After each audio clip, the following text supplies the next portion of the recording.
if I'm someone who's a ruminator, I have one negative event, and then I sort of play that over and I multiply the damage times 10. So this turns into dot damage instead of a single instance of damage.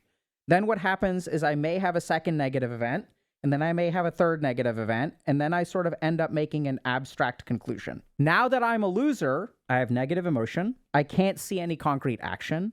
I become pessimistic, so it's not worth trying, right? And then this becomes a self-fulfilling prophecy. Because if I add these three things, then what happens? Oh yeah, I am a loser. Look at all this evidence. Look at all this evidence. Look at all this evidence. But in the same way that if we induce rumination in non-dysphoric mothers and they start to have problems with their infant, something very cool happens. If we can stop rumination, a lot of these problems will start to get better on their own, because the rumination in and of itself is what is creating the problems. And this is something I want y'all to really understand, because this is kind of a mind-blowing moment. At least it was for me. See, when you ruminate, you think about your problem. So you think the problem is out here. You think the problem is what you see in the outside world. That's not the problem. The problem is in here. The problem is the way that you are viewing things. The rumination literally impairs problem solving, literally magnifies negative emotion.